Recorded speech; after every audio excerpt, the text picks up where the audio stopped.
नमस्कार, हमारे इस खास कार्यक्रम खास मुलाकात में आपका हार्दिक स्वागत है।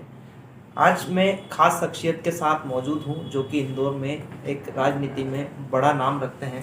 मेरे साथ मौजूद है मोहन जी सेंगर, जिनसे आज हम जानेंगे कि किस तरह उन्होंने अपने राजनीतिक सफ़र की शुरुआत करी, कितने संघर्षों के बाद आज वे इस मुकाम तक पहुँचे। भाई साहब, आपका हमारे इस खास कार्यक्रम में बहुत बहुत स्वागत है। नमस्कार यत्नेश सेन साहब, आप सभी को भी नमस्कार। जो मुझे देख पा रहे हैं, सुन पा रहे हैं, आप सभी के प्रति भी आभारी होंगे। और जब भी युवा अवस्था में कोई भी युवा अपने सामाजिक उत्तरदायित्वों के लिए, अपने उद्देश्यों की पूर्ति के लिए उसके मन में जब कोई विचार आते हैं, तो उसी तरीके की अवस्था मेरी भी थी। जब शिक्षा के साथ साथ मन में सामाजिक उत्तरदायित्वों की पूर्ति करने के लिए किसी अच्छे क्षेत्र की आवश्यकता महसूस हुई, तो सहज रूप से उस समय कांग्रेस की राजनीति को चुना हमने। और भाई अजय राठौर जी के साथ में छात्र जीवन से ही राजनीति के माध्यम से हमने अपनी शुरुआत की। और फिर धीरे धीरे सामाजिक रूप से भी अखिल भारतीय क्षत्रिय महासभा के कार्यकर्ता के रूप में शुरुआत की। और निरंतर लोगों के प्यार, सहयोग और युवा साथियों का एक काफिला धीरे धीरे हम लोगों के साथ जुड़ता चला गया। और क्षेत्र में हमारी अपनी एक पहचान स्थापित होनी शुरू हुई, लोगों की मदद करना शुरू करी। राजनीतिक माध्यम से उस समय दिग्विजय सिंह जी की सरकार आ चुकी थी, तो नगर निगम, कलेक्टर ऑफिस, लघु उद्योग, जिला उद्योग केंद्र, इंदौर विकास प्राधिकरण, हाउसिंग बोर्ड, LLB की शिक्षा ग्रहण कर रहे थे, तो वकालत के माध्यम से भी कानून के स्टूडेंट होने के नाते लोगों की सलाह मशविरा से मदद करना। इस तरीके से जब लोगों की मदद करना शुरू करी, तो धीरे धीरे एक काफिला और एक साथियों का बड़ा समूह साथ में जुड़ता चला गया। सामाजिक क्षेत्रों में भी कार्य किए। अब चूंकि जीवन में जब भी कोई व्यक्ति आगे बढ़ता है और काम करता है, तो कहीं ना कहीं उसके अप्स एंड डाउन्स भी उसकी ज़िंदगी में आते हैं। तो इसी तरीके के अप्स एंड डाउन्स भी हम लोगों ने फेस किए।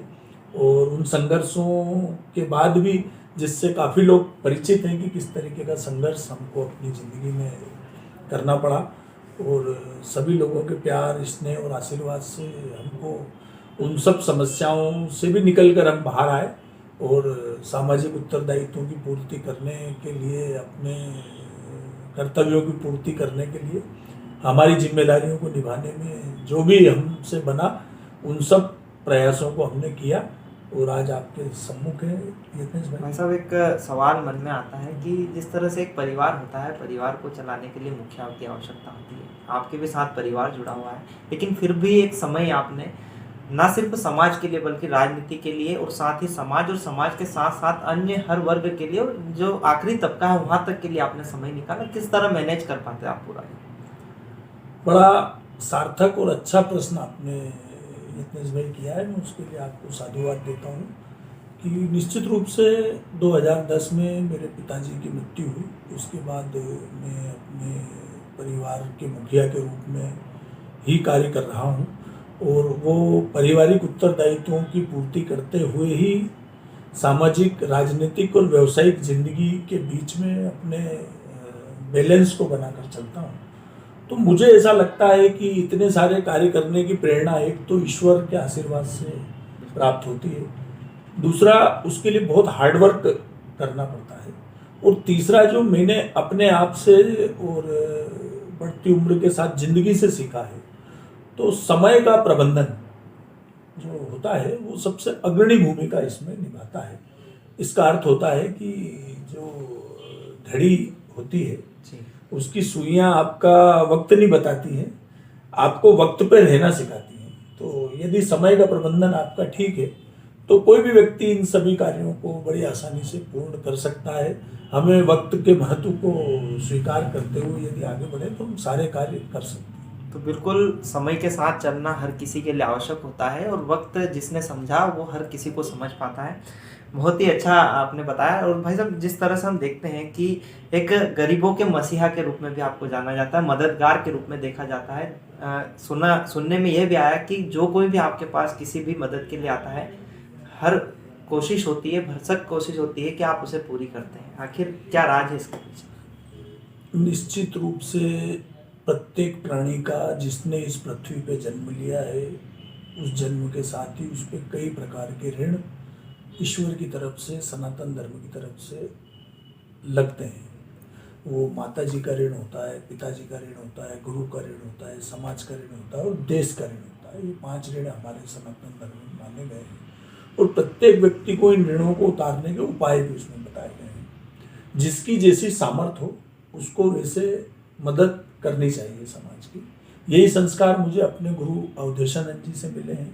यही संस्कार हमें हमारे नेता माननीय ज्योतिरादित्य सिंधिया से मिले हैं कि गरीब और वंचित वर्ग और शोषित वर्ग इनकी सेवा के लिए अपना सर्वस्व निछावर करने का भी मौका है तो कभी पीछे नहीं हटना चाहिए। आज मैं आपको उदाहरण दूंगा। आज आपसे बात कर रहा हूं तो कल किरीट भाई परमार करके एक हमारे साथी हैं जो राष्ट्रीय स्वयंसेवक संघ के स्वयंसेवक हैं और अहमदाबाद में कल मेयर बनाया गया उनको। पूरे जीवन अविवाहित रहने का उनका संकल्प है और एक साधारण सी झोपड़ी झुग्गी में वो निवास करते हैं और उन्होंने मेयर के बंगले के रूप में भी जो सुविधाएं मिलती उन सबको अस्वीकार किया। तो ऐसे उदाहरण हमारे समाज में मौजूद हैं कि लोग सेवा करने के लिए इतने बड़े बड़े पदों पर भी पहुंचने के बावजूद भी सामान्य रूप से ही अपना जीवन बिताना पसंद करते हैं। तो ये सब प्रेरणाएं हैं जो हमें सिखाती हैं कि समाज में हमको जो स्थान मिला है वो एक तो ईश्वर की कृपा से और दूसरा सामाजिक लोगों के आशीर्वाद से या समाज के द्वारा हमें प्रदान किया गया है। तो हमें अपना वास्तविक जो स्वरूप है उसको नहीं भूलते हुए लोगों की मदद के लिए अग्रणी भूमिका में रहना चाहिए। यही संस्कार मुझे मेरे माता पिता से प्राप्त हुए तो मैं अपनी तरफ से जो संभव हो वो कोशिश करता हूँ और प्रभु प्रेरणा और प्रभु कृपा से ही ये संभव हो पाता है। हम लोग बिल्कुल सामान्य व्यक्ति हैं और सामान्य व्यक्ति की तरह अपने कर्तव्यों की पूर्ति करने की तरफ अग्रसर रहते हैं। बस बिल्कुल भाई साहब, सेवा ही लक्ष्य है, सेवा ही परमो धर्म की बात आप करते हैं। आगामी मैं सवाल करना चाहूँगा, जिस तरह से एक राजनीतिक सवाल भी आपसे लेना चाहूँगा कि जिस तरह से अभी हाल फिलहाल में चुनावी दौर है, राजनीतिक गलियारों में सरगर्मियाँ हैं, हलचलें तेज हो गई है, निकाय चुनाव भी सामने ही है और कहीं ना कहीं ज्योतिरादित्य सिंधिया जी के आप खास माने जाते हैं और उसी के चलते अब जो है आगामी चुनाव को लेकर एक महापौर के रूप में भी आपको आपके जो फॉलोअर्स है, जनता है, देखती है, तो क्या कहना चाहेंगे उसको लेकर? मैं बड़ी विनम्रता से आपको धन्यवाद देता हूँ और अपने उन साथियों को भी मैं धन्यवाद देता हूँ जो सदैव मेरे शुभ की प्रेरणा से कुछ ना कुछ करते रहते हैं। ये उनका स्नेह है मेरे प्रति व्यक्तिगत तौर पे, मैं उनके लिए धन्यवाद देता हूँ। बाकी हमारे नेता ज्योतिरादित्य सिंधिया जी, प्रदेश के मुख्यमंत्री माननीय शिवराज सिंह जी, माननीय वी.डी. शर्मा जी और शहर इकाई और शहर भाजपा ये सब हैं और जो भी जिम्मेदारी हमारे लिए इस हमारा संगठन तय करेगा हम उस जिम्मेदारी को निभाने के लिए सदैव तत्पर है। भारतीय जनता पार्टी के एक छोटे से कार्यकर्ता और अनुशासित कार्यकर्ता के रूप में हम शामिल हुए हैं। ये विश्व की सबसे बड़ी पार्टी है और इसमें हम लोगों को इस तरीके का सोचने की स्वतंत्रता हासिल नहीं है। ये सब तय करना ऊपर के सीनियर्स का और चयन समिति का कार्य होता है कि किस व्यक्ति की क्या योग्यता है और उसकी योग्यता के अनुसार उसको किस प्रकार की जिम्मेदारियां देना है। मैं तो अपने आप को एक साधारण सा कार्यकर्ता मानता हूँ और उसी स्वरूप में अपनी जिम्मेदारियों को निभाने का प्रयास करता हूँ। तो ये थे मोहन जी सेंगर जो कि हमारे इस खास कार्यक्रम, खास मुलाकात में आज हमारे साथ थे। उन्होंने बताया कि सेवा ही परमो धर्म होता है, सेवा ही लक्ष्य है और हर किसी को परमार्थ के लिए सेवा करना चाहिए।